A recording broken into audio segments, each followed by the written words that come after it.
Welcome to episode 13 of A Trouble Shared, a podcast where two comedians try and heal the world by solving one of your troubles at a time. My name is Johnny Cochrane and I'm not alone.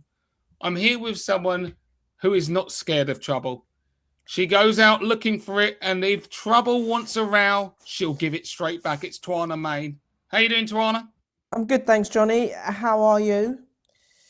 Yeah, not too bad. Not too bad. You know, we were talking, weren't we, about school runs just before we went on air, and the politics of it all. You can't, you know, it's out there, and it's when it's cold and rainy. You don't want the kids waiting outside for too long, and you've got these parents that will come up to you and think that you're just waiting, spending your time waiting to have conversations with them when you're not, when you're really not. You know, you just like, I'm here to be quite abrupt, get my kids in and get the hell out of Dodge.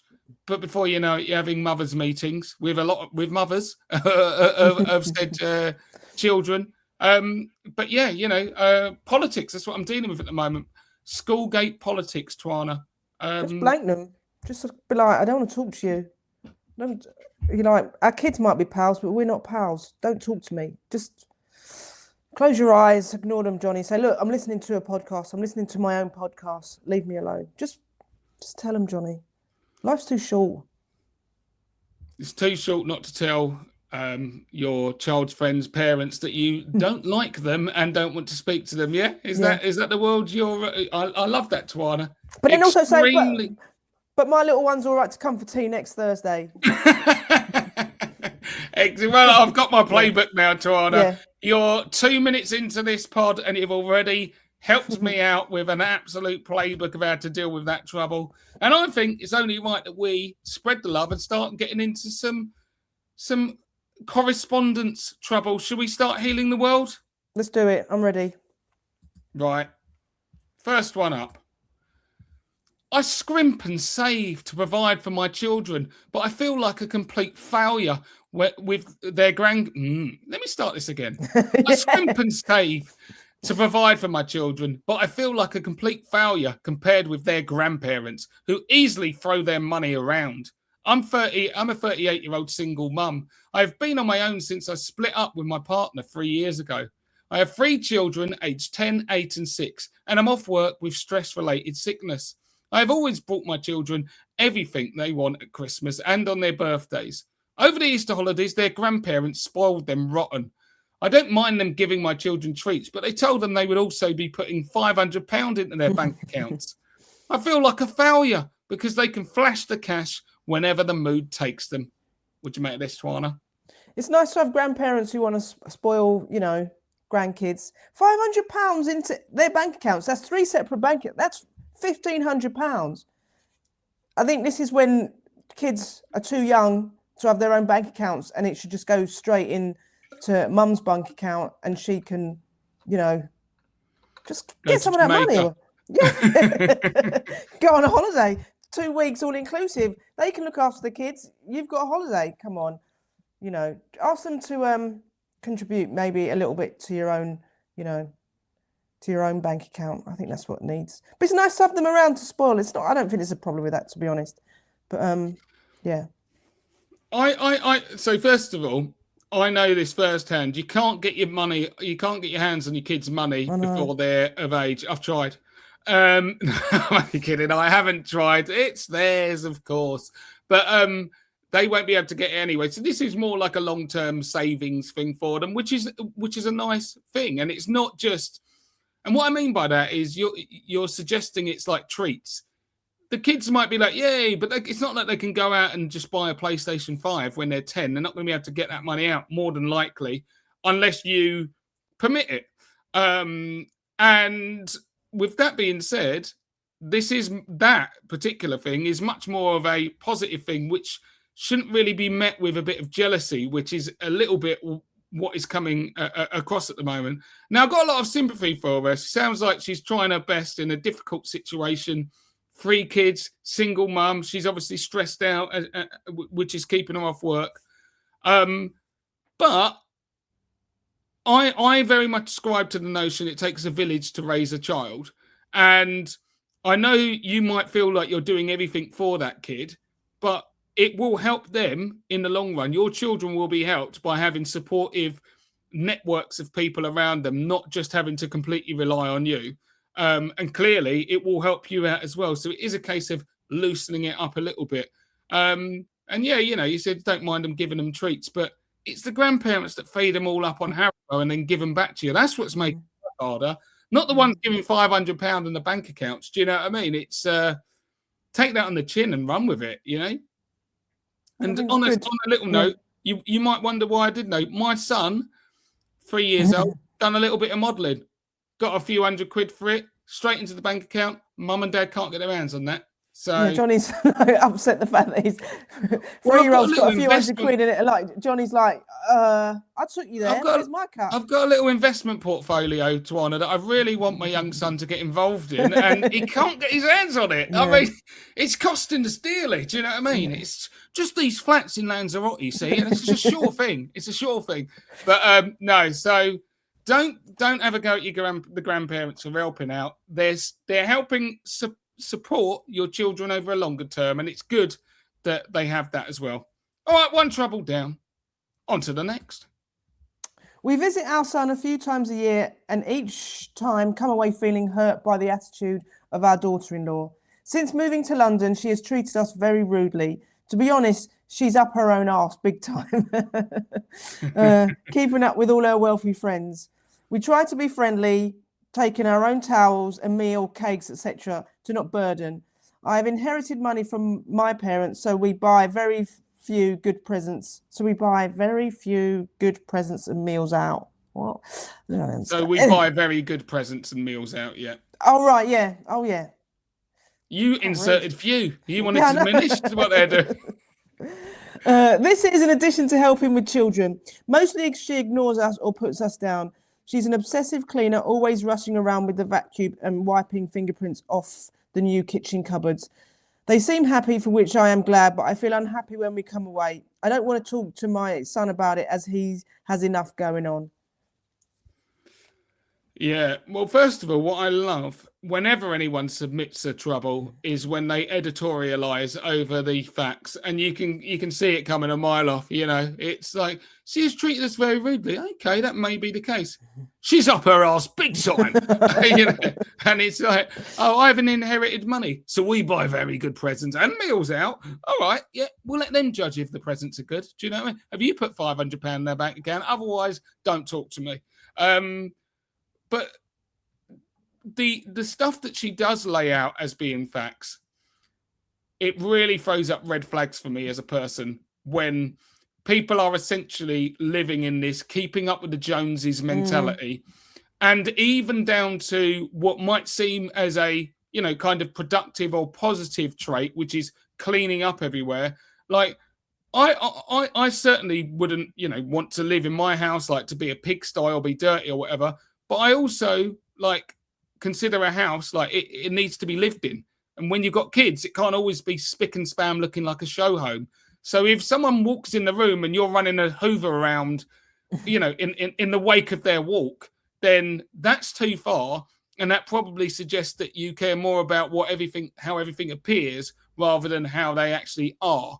So I've got a bit of sympathy for this person here, because it sounds like she is probably a bit of a nightmare. But it really comes down to the fact that this is who your sons chose.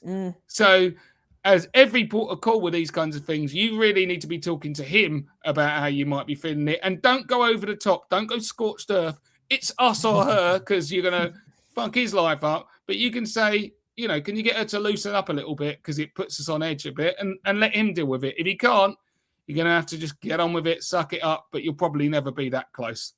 What do you reckon, Twayna?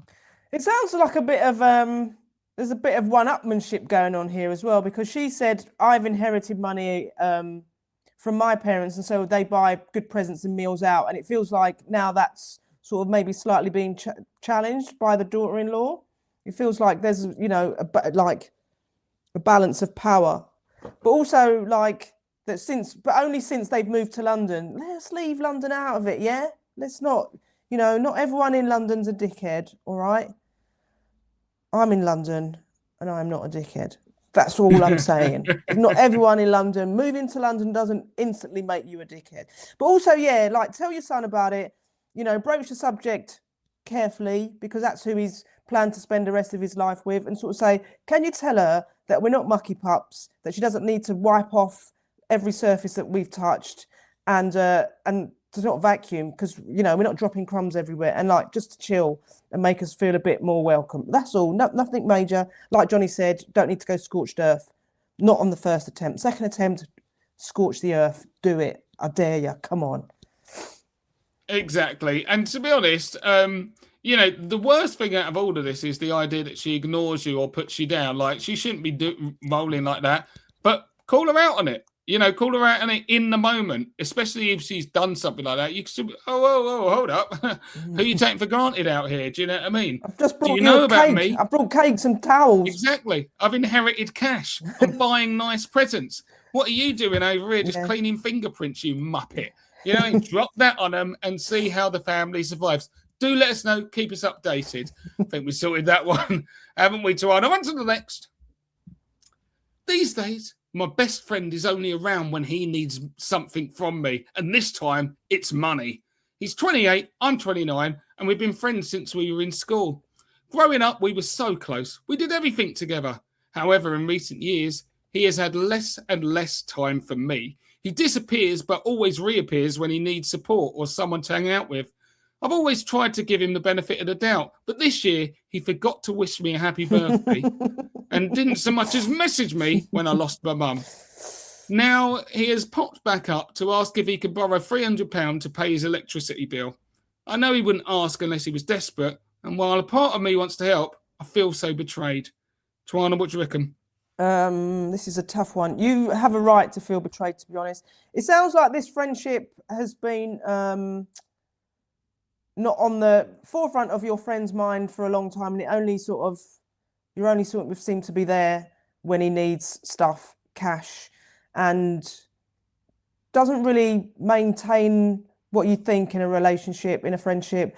I think you can give him the benefit of the doubt for getting to wish you happy birthday, but if it's not messaged you when one of your parents or somebody really close to you has passed, then that to me is like, this, I'm not that important to him. I'm a cash machine, and I don't want to be a cash machine. So I would probably not give him a penny, to be honest, because I don't think he deserves it. I don't think he deserves you to help him out paying his electricity bill or whatever bill he needs to pay. That's my 2 penneth. 2 penneth well, in this £300. Twayna, I think maybe start with a test on this person and say, invite them out to go out for a meal for your birthday next week with your mum and see if he says yes. If he does, he's not fucking paying attention, okay? He said, all right, you ain't getting no money because I've lost my mum. I don't think he's talking about, you know, in the supermarket, no longer with us. And you obviously have had your birthday and they don't even know. So that's a pretty good barometer for how much attention they're paying to your life. Broadly speaking, it does sound like this is a bit of a parasitic, and it doesn't always start up with that, you know, in terms of relationships, friendships, but it's a bit of a parasitic relationship where one person is a little bit more leeching off the other and doing it as and when they see fit. And if they're not around, you know, all the other times, then it's obvious that you might feel a little bit like you're being taken advantage of. It leads me back to a classic quote, which is attributed to Marilyn Monroe. But who knows? It's just internet culture. If you can't handle me at my worst, you don't deserve me at my best. And thank you, Marilyn, for the philosophy. And the idea is that if they're not going to be around in the tough times, then whoa, do not bother coming around looking for 300 quid to keep the broadband on, mate. It ain't happening. So I would not pay the money, even if you do want to help your mate out, because realistically, it may be that this friendship has run its course, because if they're not, you know, kind of paying their dues into it, then it's just a one-way thing. And who wants to just be taken advantage of, even by someone you used to hold dear? I think we nailed that one, haven't we, Twayna? 100%. Good answer, Johnny. There you go. We just save lives out here. Next one, next trouble. My husband and I have been together for almost 10 years. Our sex drives were never quite on the same wavelength, but for the past 4 years, he has had almost no interest in sex. He blames the dogs. He doesn't like having sex when he can hear them. But I wonder if he is just less interested generally. Johnny, this is serious. Stop laughing. Coupled with high level stress levels, he's a worrier. We're down to a quick private moment every 2 months or so, always initiated by me. I've always been a highly sexual person and I'm going a bit nuts. I got turned on going to B&Q yesterday. I've spoken with him about it and he just laughs nervously. He won't speak with a therapist, even anonymously online. Johnny. Wow. I mean, thanks for sharing this trouble with us, because this sounds like a level 5, grade A emergency. If you're getting turned on in B&Q, you need to seek help. Okay, What you part gotta of B&Q? The doorbells, the letterboxes? What is it? Okay, Twayna's lending a more sympathetic ear. Clearly, someone who's been down that road before. It depends which aisle you're on. Like which the paints? What's going on? Oh, not the paints. What are you, some kind of weirdo? But them doorbells. Oh, ding dong. Hello, carry on movie. Yeah, no. Obviously, it's a bit of a conundrum, really. I don't think that this person's alone in having a situation where, the sex drives of both people in a relationship are not necessarily at the same level. This can be quite a common situation. The problem is, broadly speaking, as how I would entertain it with relationships, is if when you get into a relationship with someone, they present a certain way, then if you change over time and you get mad at them for not being different, that's on you. If you get in a relationship with someone and they present a certain way and then over time they just completely stop doing what they used to do, and I know like some things will no one's going to be shagging like rabbits when they're in their 70s. Respect to them if they are, but it doesn't happen. It didn't tend to happen, I've heard. I was like, how many 70-year-olds are you shagging and don't want to shag you back, Johnny? They say no. They say no. But the reality is if someone, apart from that, it's about you both might depreciate your sex drive or libido, but it might happen at different rates. And therefore, there's not necessarily a guilty party if one person is more so than the other. The bit I have less sympathy for him on is about this dog nonsense. Mate, what are you talking about? What are you talking about? A dog's barking, so you can't have sex. What's up with you, mate? What is up? Lock the dogs outside for a little bit, Let's give you full credit, mate. It's probably not lasting that long anyway. I'm sure your golden retriever can do 5 minutes in the garden, but you're out there saying you can't perform.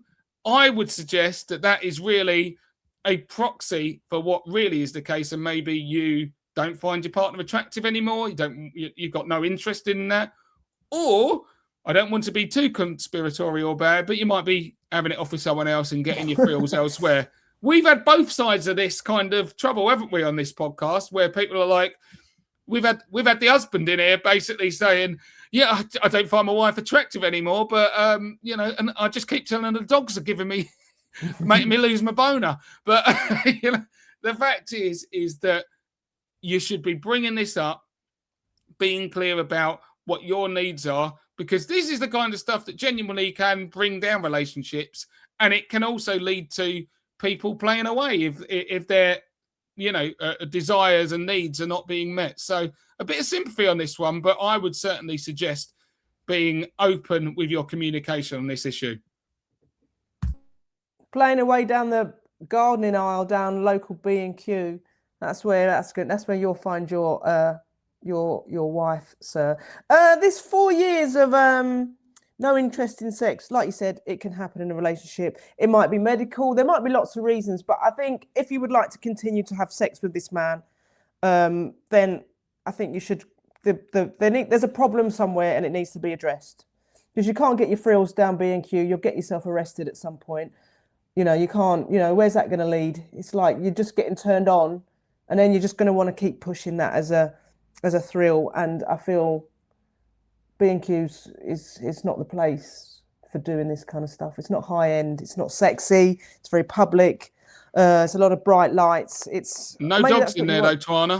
No dogs in there. I know, but also, yeah, no. The dog bit's a bit weird, like you said. Like, is the dog in the same room? Yeah, put the dog in another room. Put the dog in the garden. Get someone to take the dog for a walk for an hour. Do you know what I mean? There's a lot that can be done here, and I just think he's making silly excuses for something that maybe is a more serious problem, or a problem that needs to be resolved between the two of you, just sitting down and having a proper chat.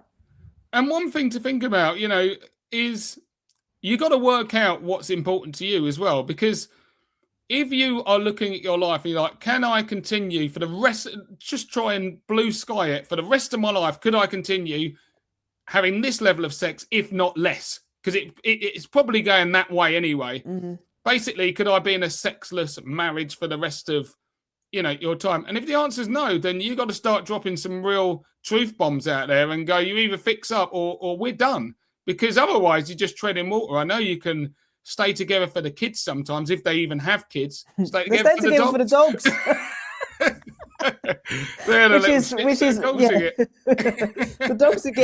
dogs are the reason why they're together. How old are the dogs?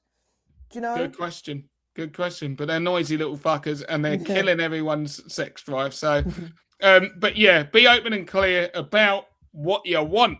Right, on to the next trouble. Here we go, Twayna.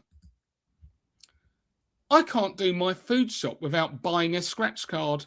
My mum brought me my first one when I turned 16 and I won £10. I've been addicted ever since. Now I'm 27 and single. Every week I was spending £25 on top of my weekly shopping. Then I lost my job. I've been temping since, and I now go to one of the cheaper supermarkets so I can still afford my cards. I was food shopping with my sister last week, and when she saw me buy the scratch card, she said, "You spent more on gambling than you did on your old shop." It really brought me up short. Have I got an addiction? What do you reckon, Twayna? It sounds like you could possibly have an addiction to gambling, especially scratch cards. You sound like you've spent a small fortune. You don't have a job at the moment, so you can't even afford this. I would find some way to reduce this and maybe stop doing it, because you can't afford it. You've spent the last 10 years or so spending... Every week I was spending £25. You're spending a lot of money on this. And how much are you winning? Not a lot. I'd knock it on the head. Go and find yourself a gambling group and stop. Yeah, I mean, to answer the question, have I got an addiction? If you're temping and you're spending more on scratch cards than food, yeah. Yes. The answer is yes. The only time I've lived even remotely like that, not with gambling, but when I went to uni, I was surviving off of £1 Asda pizzas and spending the rest on booze. Mm. Now, it's not a life. It's not a life that you would want as a older, more balanced gentleman. But it was the life I chose back then. And now I look back and go, yes, did I live fast and loose? Yes. Do I regret it? Robbie Williams, no regrets. We move on. It was a passage in my life. You can, hopefully, chalk this up to a passage of your life where you were in unstable times, chasing that high from when you were 16 and you won a tenner. Because that's what you're really doing, trying to chase that high. It's a tenner, mate. You know what I mean? And you've spent hundreds, thousands on scratch cards since then. I'm sure the way gambling doesn't work, the dealer always wins, the house always wins. You would have spent more than you've won. And if you're not in an economic position to be able to deal with those losses, then you really should seek a bit of help. And I would say, it sounds like an addiction to me. And hopefully you should maybe seek a bit of help to get yourself through it. There we go. I like that. We answered that one with a bit of we were gentle there. Bit of tact, yeah. I like that. Sometimes we're just like, for fuck's sake. But with that one, actually, with gambling, I think it requires a bit of maturity and sensitivity. And on a trouble shared, we have that. at least every 4 episodes. So please come and join us again in a few days. Yeah, most of it is just fucking leave the guy, or leave him, and do your neighbour over because she's an idiot. But this is like, no, go and get some help. Yeah. On to the final trouble of this episode. Here we go. My wife is addicted to reading advice columns. She spends entire evenings on her laptop digging through years' worth of columns on a host of different websites. Whenever she's been doing this, she becomes incredibly suspicious of me, accusing me of behaviour that indicates that I'm having an affair. This can include using my phone at night. I read ebooks to get to sleep, or dressing in a manner she considers too showy when going out of the house. I've never had an affair or attempted to, or even wanted to. And although I've told her that the constant accusations are extremely hurtful to me, nothing I can say seems to convince her that I have no interest in cheating. Well, I mean, I don't want to make too clear an assumptions that this is a man as well, because it's talking about their wife. But, you know, this kind of talk about dressing it in a manner that she considers too showy. First of all, well, if it is a bloke, I mean, good heavens, you know, I've occasionally been pulled up on my way out of the house wearing my grey night joggers, going, you know, maybe you're showing too much food. Like, I've got MC Hammer pants on. Get a grip on yourself, okay? I'm allowed to wear comfortable attire. And it does feel like this person, the wife, is maybe projecting onto the spouse maybe obvious insecurities and potentially even past indiscretions themselves. I always find that you never go too far from the tree when people start accusing you of doing stuff and they've got no legit reason to. It's like, what makes you think anyone's doing that? Is it because you're doing it? It could just be having thoughts of doing that, which, you know, we're not in Minority Report. We're not getting done for that. But they may have crossed the line themselves. So this sounds like a really kind of controlling little situation. I mean, first of all, if it is a husband or wife, but let's call it a husband just for ease, the idea that this guy's going to be out in the town just romancing the stone, when in reality he likes to cuddle up at night reading ebooks. And you're there going, I bet he's texting other women. Oh, yeah. No, he's just tucking into a Mills and Boon novel on his iPhone. Give the guy a break. He can't even be a bit nerdy without even being accused of being some Lothario. So, yeah, this wife needs to start reining it in. And the only way to do that is to be bringing it up that this is not really fair to be projecting false accusations onto the spouse. And if they can't sort that out, it may be a marriage ender. What do you reckon, Twayna? There's two things here. I reckon, well, maybe get a Kindle to stop the accusations. Put your phone down, get a Kindle is one. Or even just, you know, maybe do have that affair. There's got to be somebody you've got your eye on. This, you know, you've said that you're not, but she keeps on having a go and sort of accusing you of it. Just do what she's accusing you of. Go and have an affair. She obviously wants you to have an affair so she can have a go at you for having an affair. So you might as well just go and fill your boots. Go and do it. And then see where she's going to take it. That's, you know, scorched earth. Right. Keen listeners of A Trouble Shared will notice that when we're dealing with gambling addictions, we're incredibly tactful. We are, go and get help. On ones like this, trying to just go and cheat on your wife. Just shag around because she's blaming you anyway. You might as well get in there. Yeah. No, I mean, we're obviously a bit playful with some of it, but, you know, there's an argument that if you're getting blamed for it, people sometimes get driven into do. All right, then, fuck it. I can do. You know, it doesn't sound like you're too happy in your relationship at the moment because she's. I don't like it when people, because it ties back into that keeping up with the Joneses thing. You read these advice columns, you watch stuff online, social media, and you compare yourself and your relationship to that, and therefore set rules and expectations by other things. If you can't be in the moment and base your relationship on its own merits, then, you know, you're failing as a partner. And Yeah, I'm not fully endorsing going out for the affair. See how it goes, mate. Do you know what I mean? You've got to find someone else who likes ebooks as much as you do. Maybe in a little group, who knows? But apart from that, this person could have no complaints if it carries on, and you call them out and say, this is a relationship ender if you don't buck your ideas up, love. Yeah. The wife is not happy. Yeah. It's like, why are you, what's going on? It's like, stop blaming me for stuff. Why are you not happy? Why are you looking for something which you, as the other spouse, has gone, it's not true. So why you keep constantly blaming me? Yeah. Anyway, I'm off to read my book. Yeah, in my showy outfit. Ran at Janice at number 17. I'm going to read it on her sofa there on my phone. Get your spandex boxes out, showing all the junk. Or if it's a lady, you know, wonder bras spandex boxes at noon. Yeah. Showing all your junk. So that's it. I think we sorted this one out. And that's another episode down. We're making it look easy these days, Twayna. We just bash through it and we just heal the world as we go. Do you feel better for it, Twayna? I do, Johnny. I feel great. I like the tone of this one. I like that we were quite gentle with one or two and also just quite aggressive with a few others. I like that.